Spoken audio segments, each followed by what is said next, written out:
Граница боюнча кирди чыкты боюнча бизге чалсаңыздар болот.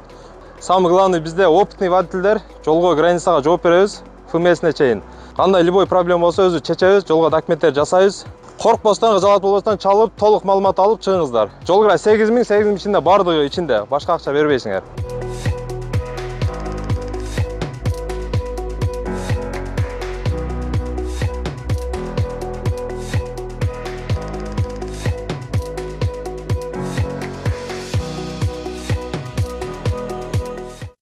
Assalamu alaikum, hurmattуу Десин ТВ YouTube каналынын көрөрмандары.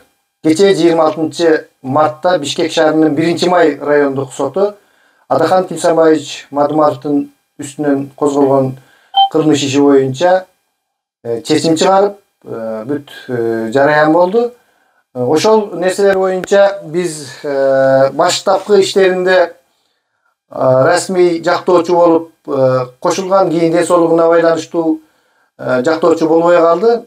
Сейит Давлатов менен аңгемелешмекчибиз. Ошол кечээки күнкү Бишкек шаарынын 1-Май райондук сотунун чечмелеп берүү канчалык бул мыйзамдуу нерсе экендигин ушул мыйзамдын негизинде ушул Сейит Давлатов жактоочу түшүндүрүп берет. Сейит эке, ассаламу алейкум. Алейкум ассалам. Сейит эке,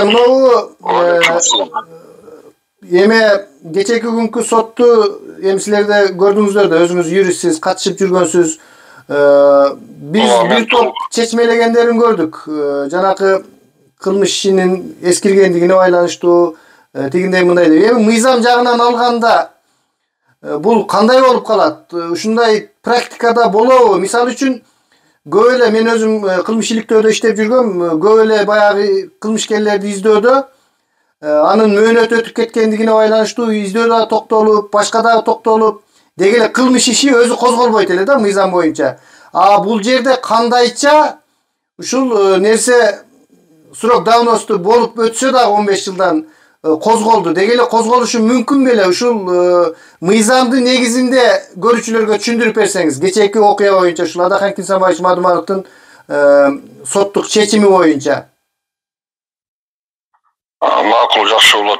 Кече өзүңөр билгендей, өзүңөр көргөндөй 26 март күнү Адахан Тимсамбаевич Мадумаровдун кылмыш боюнча соттук кароо аягына чейин чыгып, соттук териштирүү бүтүп, ага айыптоо өкүмү чыкты.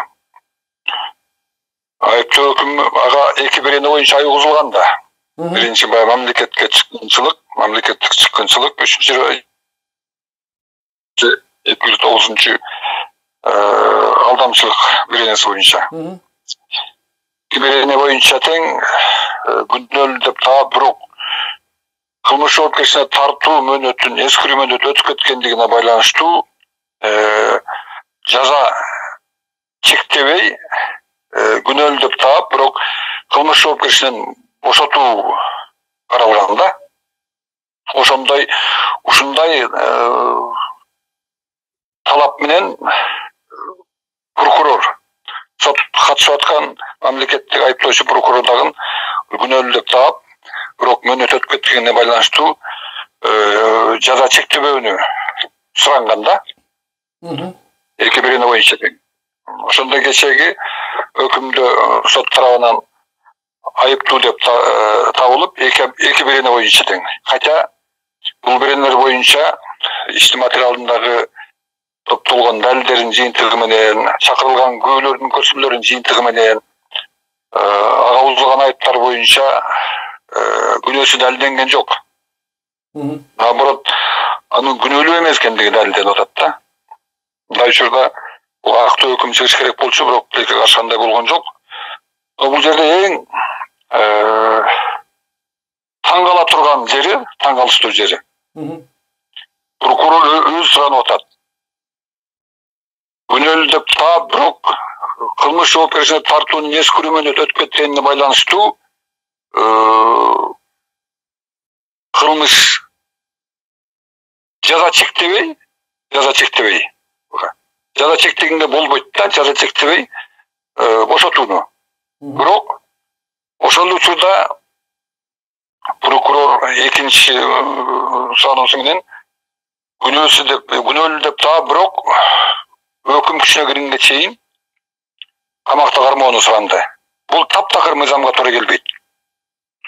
УПКнын 359 беренеси бар. Айыпталуучуну камактан бошотуу деген. Айыпталуучуну камактан бошотуу жөнүндө. Бул жерде так даана жазылып турат. Айыпталуучуну актоодо, ошондой эле жазаны дайындабастан, жаза дайындабастан, айыптуу өкүмүн чыгарууда же жазаны өтөөдөн бошотууда айыпталуучу сот залынан токтоосуз бошотулууга тийиштүү. Бул өкүм, токтом мыйзам күчүнө киргенге чейин эле деп турат да.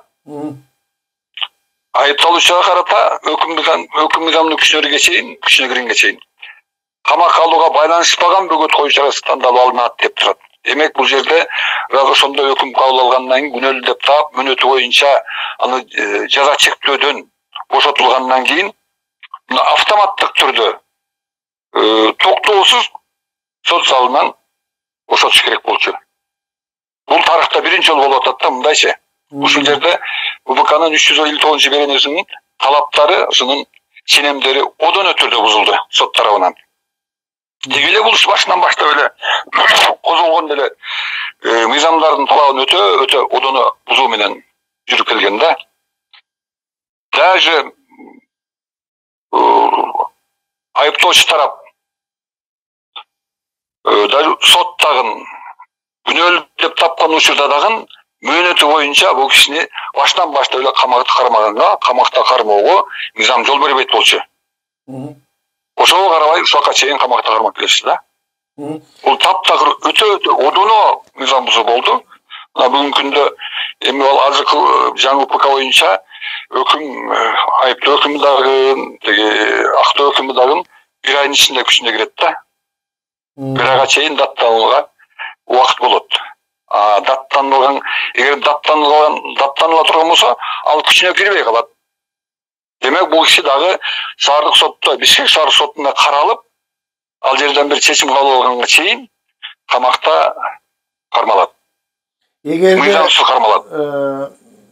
Эми мындай, бизде мындай карапайым адамдар карап көрүшөт да, көбүн мыйзамга түшүнүшпөй калышы мүмкүн. Бул илгери мурунку УПКда адамды тергөө изоляторуна киргизиш үчүн прокурордон уруксат алынат эле. Азыр болсо тергөө судьясы деген бар. Тергөө судьясы. Ошол тергөө судьясы бул кишини камакка деп ошолор киргизди да. Азыр болсо сот чечим чыгарып атат дагы ушундай депчи.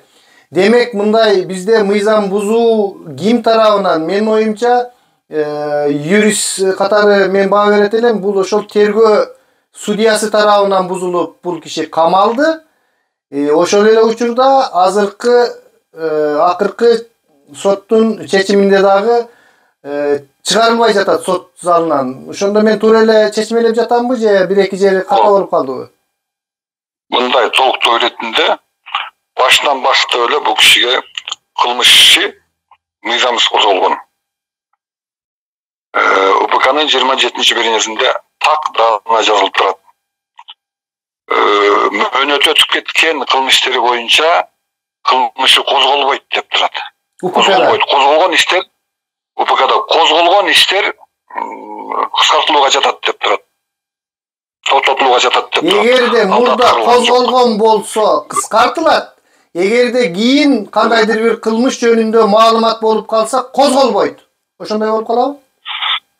Жок, башында эле ошол ишти козголордон мурда алдын ала иликтеп бул окуя кылмыш окуя болгон болсо, кылмыш окуя качан болгон? Кылмыш окуядан бери канча жыл өттү? Эгерде мөөнөт өтүп кеткен болсо, кылмыш окуясына тартуунун мөөнөтү өтүп кеткен болсо, андай иштер боюнча кылмыш козголбош керек болчу. Козголбош керек болчу, бирок козголду. Багы мээнет ташкы иштер боюнча, кылмыш иштери боюнча эскирүү мөөнөтү 3 жыл, оор кылмыштар боюнча 7 жыл, өзгөчө оор кылмыштар боюнча 10 жыл. Бул кишиге козулган айыптар боюнча жоопко тартуунун мөөнөтү 7 жыл болчу. 7 жыл болчу. Протокол боюнча 14 жыл өтүп атат.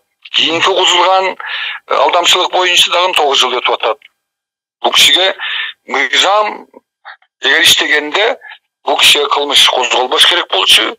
Козголуп калган иш болсо дагы иш өндүрүштөн кыскартылыш керек болчу.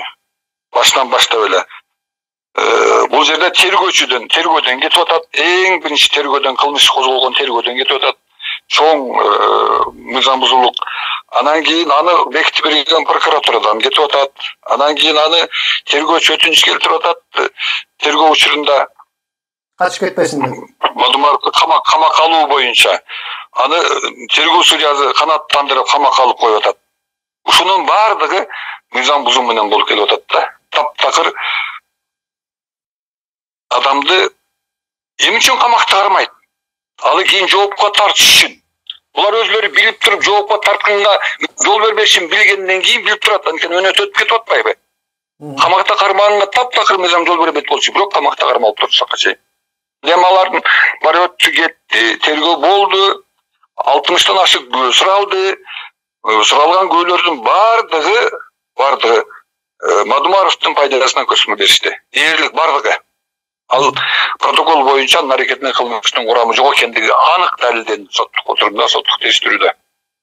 Экинчи боюнча дагы 1915-жылдагы шайлоодо бир кандидат шайлоо учурунда кандидат болуп катталып, ошо эки партиянын тизмесине. 15-жылы эки партия бирге барган шайлоого. Бүтүн Кыргызстан эмгек болуп.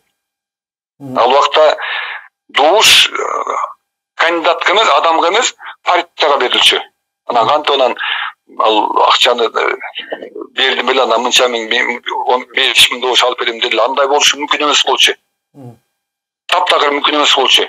Эгерде чындап эле шайлоо фондуна төгүлгөн акча болсо, чындап эле анда ал шайлоо фондуна төгүлгөн акча эч кимге кайтарылып берилбейт да. Мыйзам талоошунда алар шайлоо өнөктүгүнө жумшалып кетет да ал акчачы. Бул жерде 15-жылдагы шайлоодо болгон окуяны мына быйыл 13-жылы кайрылып атат.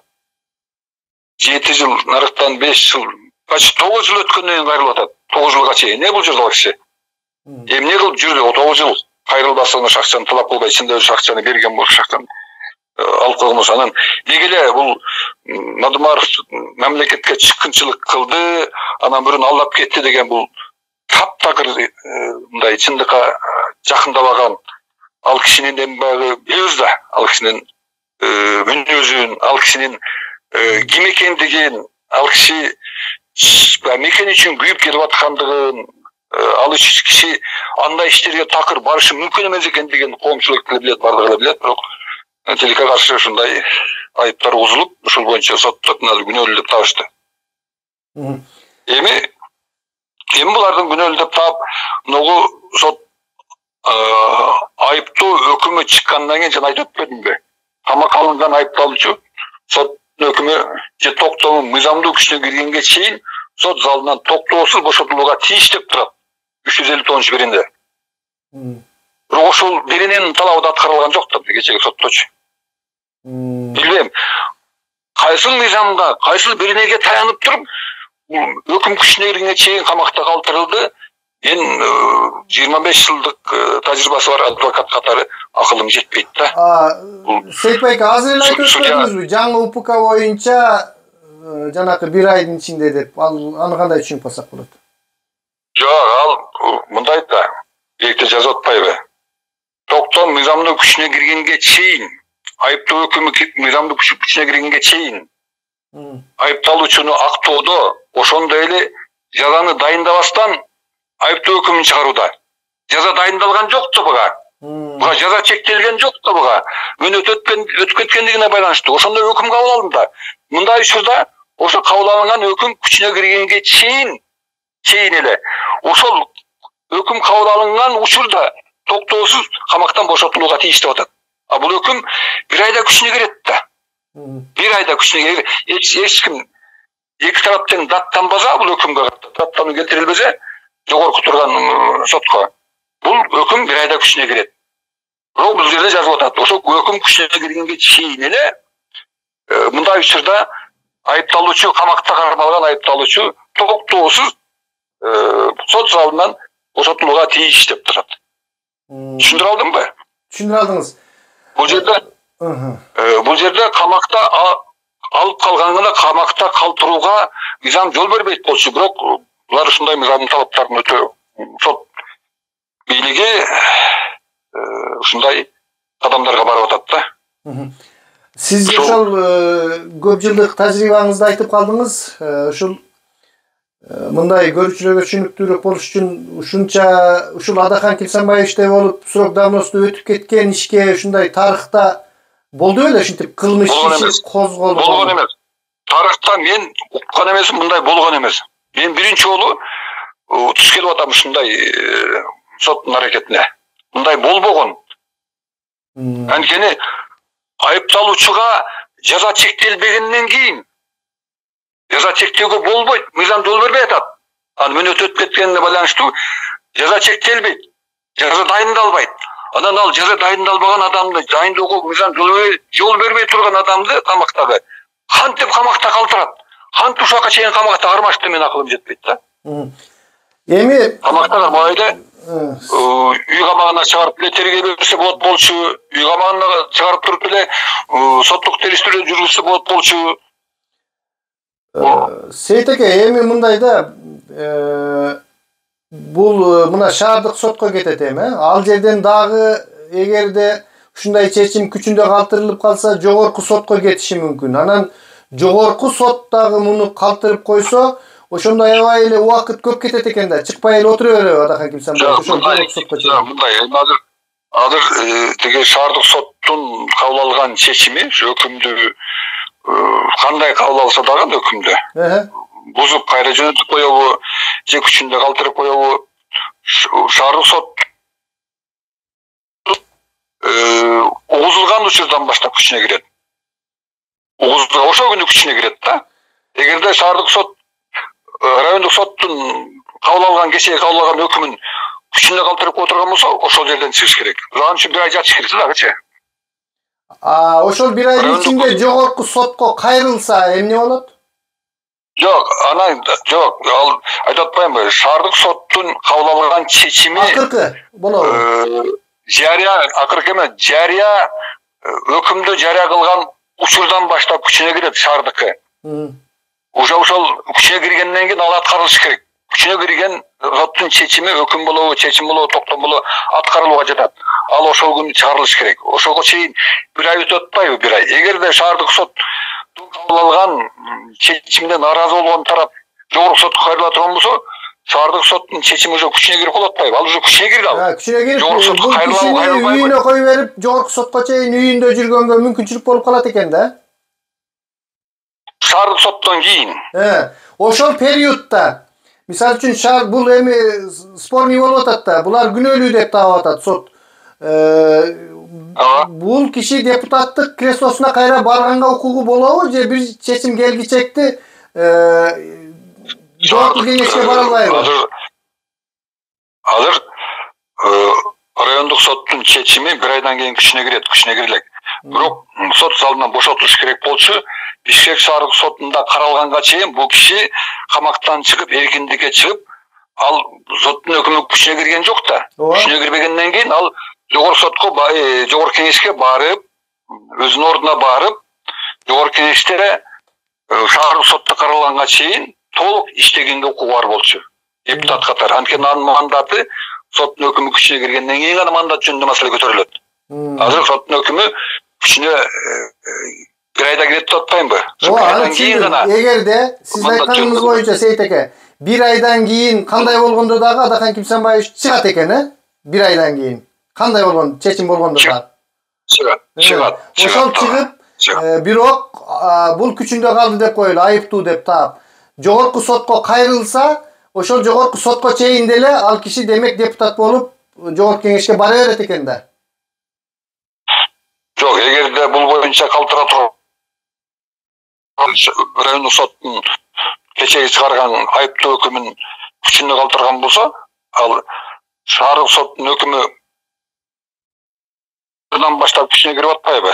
Анда ал уже күчүнө кирген болуп калат ал өкүмчү. Райондук соттун өкүмү күчүнө кирген болуп калат.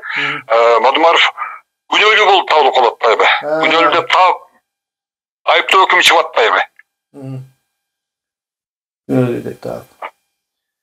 Günölүү тапкандан кийин шаардык соттун өкүмү күчүнө киргенден кийин кабыл алган чечими теги райондук соттун чечимин өкүмүн күчүндө калтыра турган болсо, ал уже күнөөлүү деп табылып калган болот дагы. Биринчи инстанциянын негизинде күнөөлүү деп табылып калат экен да. Ошо биринчинин өкүмүн күчүндө калтыра турган болсо, бир күнөөлүү райондук соттун чечимин күчүндө, өкүмүн күчүндө калтыра турган болсо, анда шаардык соттун чечиминен кийин мандат маселеси каралышы мүмкүн да. Ага чейин мандатка эч ким тие албайт. Анткени өкүм күчүнө кирбейт бир айга чейин. Даттандырылган учурда дагы, даттандырылбаган учурда дагы бир айда гана күчүнө кирет да. Бир айдын ичинде. Бир ай өткөндөн кийин. Түшүнүктүү, сизге рахмат. Ошону түшүндүрүп бергениңиз үчүн. Мен ойлодум эле да, эми жогорку сот акыркы чечимин чыгарганга чейин балким иштеп турса боло берсе керек дедим эле, бирок биринчи инстанциянын чечими күчүнө кирип калат экен, шаардык сот. Түшүнүктүү болду бул жагы. Рахмат. Ооба. Эми дагы бир жери бар, эми аны азыр айткым келбей атат. Макул эми. Шаардык соттук боюнча, шаардык соттук райондук соттун күнөөлүү деп тапкан өкүмүн бузуп туруп, кайра кароого жөнөтүп коюш мүмкүн. Райондук соткочу. Анда райондук соттун кечээ кабыл алган өкүмү күчүнө кирбей, уже бузулуп кеткен болот. Ошентип да чоюп коюш мүмкүн. Ошондой болсо анда кайра камакта кала береби Адахан Кимсанбаевич Мадумаров? Кайра камакта калтырып коюш мүмкүн. Кайра камакта.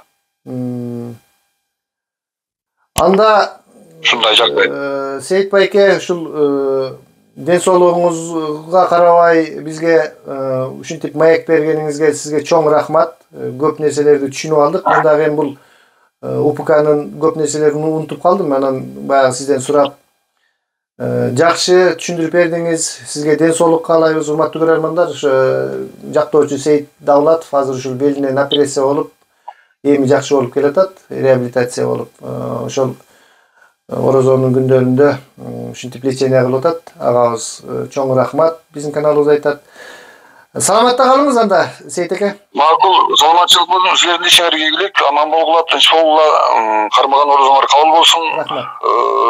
Элибиз тынч болсун, журт тынч болсун. Жакшы күндөрдө сотубуз адилеттүү болсун. Сотубуз адилеттүү болсун. Соттор эң ушул жерде дагы бир кошумча кете турган баардык иштер, жарандык иш болобу, кылмыш иши болобу, экономикалык иш болобу, башка жолу менен чечүүгө мүмкүн болбогон, чече албаган иштердин баардыгы сотко барат да. Соттон тараптар адилеттүүлүктү, мыйзамдуулукту үмүт кылып барышат. Качан гана сот бийлигинде чыныгы адилеттүүлүк, мыйзамдуулук орномоюнча сот бийлигине өнүгүш, өзгөрүш, оңолуш кыйын. Биринчи сот бийлиги көз карандысыз болуш керек. Мыйзамдан башка эч кимге баш ийбеш керек. Мыйзам менен гана иш алып барыш керек. Ошондо гана бизде өзгөрүү болот, өнүгүү болот деп ойлойм мен, ушундай түшүнөм. Анткени сот бийлиги бул кандай гана иш болбосун, талаш тартыш болгондо сотко кайрылат. Сот ошондо эчтиге карабай, эч кимди укпай, мыйзамдын гана талабы менен, мыйзамдын гана чегинде чечимдерди кабыл алыш керек. Ошондо гана биз оңолобуз. Рахмат сизге, Сейит эке. Урматтуу көрөрмандар, ушуну менен биз бүгүнкү ушул Адахан Кимсанбаевич Мадумаровдун үстүнөн болгон соттун чечимине түшүндүрмөнү уктук. Саламатта калыңыздар, пикирлериңиздерди жазып каналга катталып коюңуздар. Бакыт Сулайман болду сиздер менен.